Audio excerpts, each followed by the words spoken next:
이번 시간에는 각의 저주는 예수로 죽고 예수로 살면 해결된다는 제목으로 말씀을 전합니다.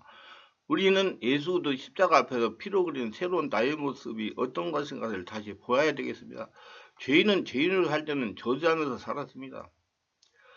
아담과 하와가 하나님을 반역하고 에덴에 쫓겨났을 때 성경은 말하기를 저주를 받아 가시 엉겅퀴가 되고 너희는 이마에 땀을 흘려야 먹고 살 것이라고 말씀했습니다. 인류는 그때부터 시작해서 계속해서 저주의 가시체를 헤치며 살아왔습니다. 인간은 인간주의로서 몸부림쳐봤자 완전히 가시체를 없앨 수가 없었습니다. 여기에 저주를 지은 분이 나타났습니다. 예수 그리스도 하나님 아들이 아담 이후로 모든 저주를 당신의 그 가시체로 온몸을 감쌌습니다.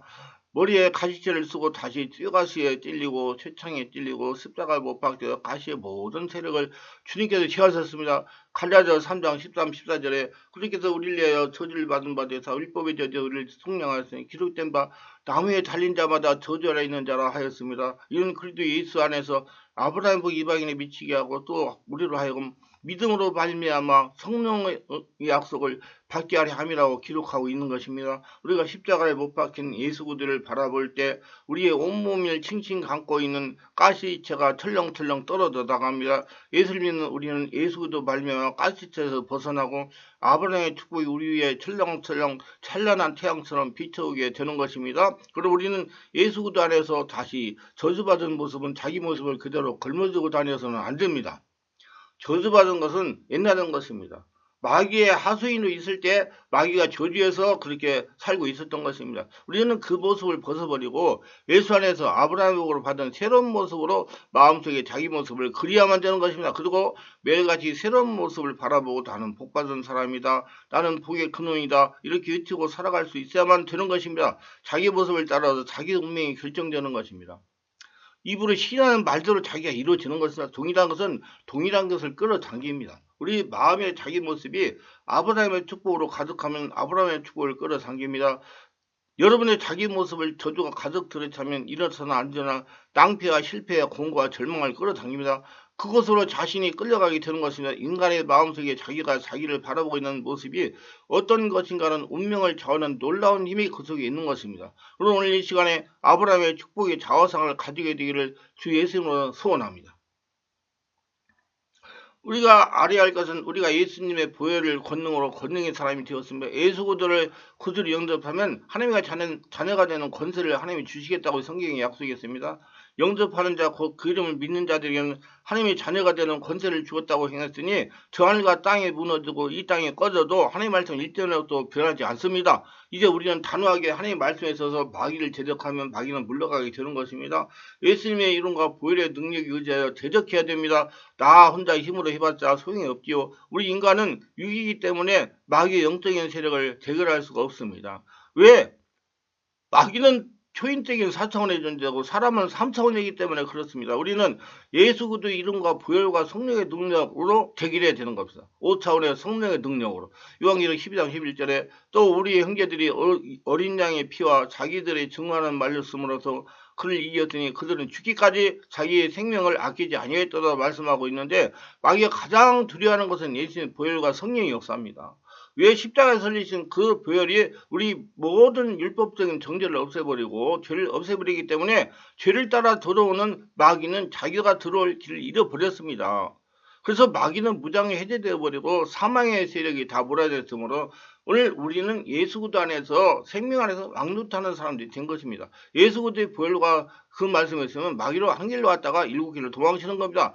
예수님은 마가복음 16장 17절 믿는 자들이 이런 표적이 따르니 그들이 내 이름으로 귀신을 쫓아내며 세방을 말하느라고 말씀하셨습니다. 베드로전서 5장 8절로 9절에 근신하라 깨어라 너희 대적마귀가 온 사자같이 두루다니며 삼킬 자를 찾나니 너희는 믿음을 굳건하게 하여 그를 대적하라. 이런 세상에는 너희 형제들로 동일한 고난을 당한 줄 알미라고 그랬습니다.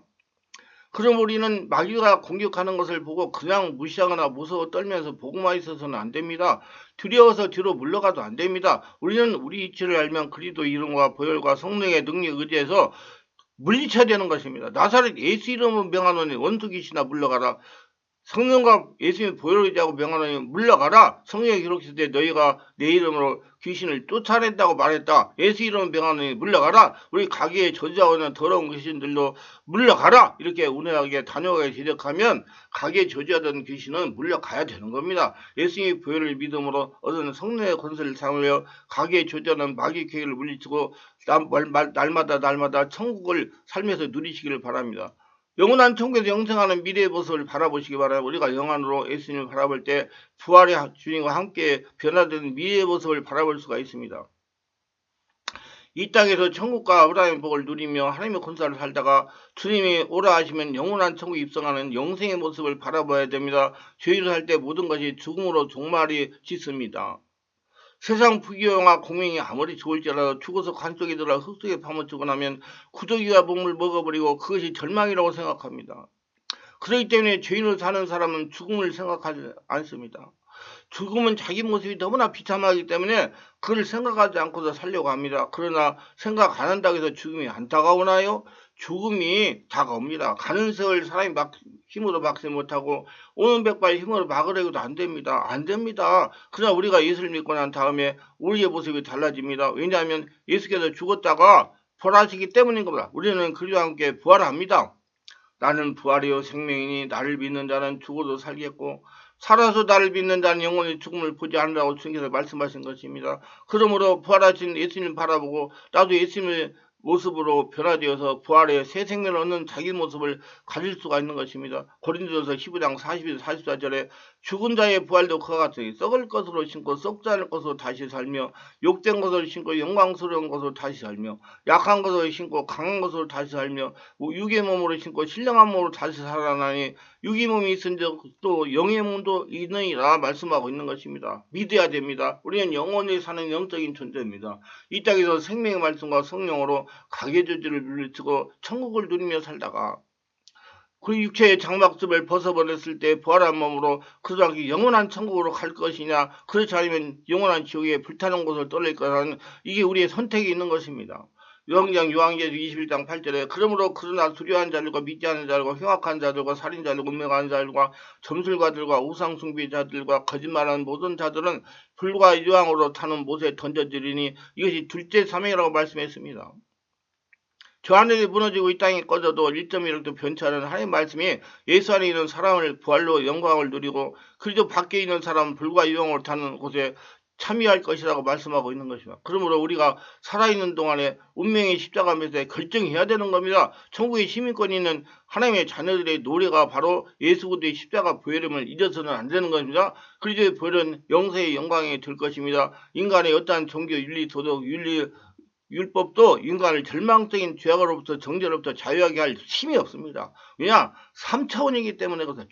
인간적이기 때문에 우리를 지금 문제를 일으키는 4차원의 초인적인 존재들이기 때문에 초자연적인 하나님의 성령 역사가 일어나야 자유하게 될 수가 있는 것입니다. 오직 하나님의 아들 예수님의 십자가 보혈만이 성령의 역사만이 우리를 정죄로부터 영원히 자유하게 하고 인간의 자존심과 존엄성을 회복시켜주며 하나님의 혁생에 대해 영원히 살 수 있게 해주시는 것입니다. 성령의 인도로 가계죄의 근원을 해결하여 천국을 날마다 누리며 사시기를 바랍니다. 그러므로 나의 죄를 씻기는 예수의 피밖에 없네. 다시 성취하기도 예수의 피밖에 없네. 예수 그리스도의 보혈을 매일같이 찬양하고 그리스도의 보혈을 힘차게 의지하는 저와 여러분 되시기를 주의 이름으로 소원합니다.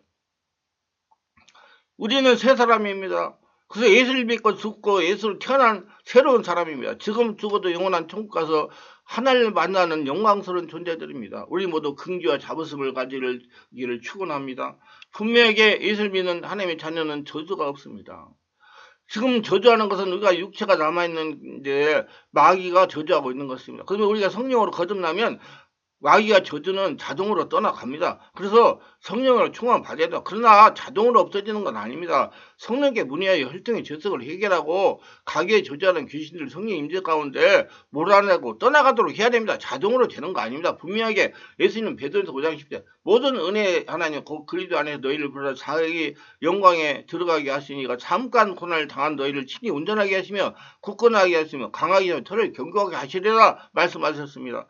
가계저주를 성령으로 찾아서 해결하시오. 성령으로 충만받아 가계저주를 해결하셔 아브라함의 법과 천국을 누리다가 영원한 천국에 입성하시기를 주 예수로부터 축원합니다. 말씀이 유익하셨다면 구독, 좋아요를 부탁합니다. 제가 설교하여 동영상을 제작 유튜브에 올려 필요한 분들에게 전파하는 데 큰 힘이 됩니다.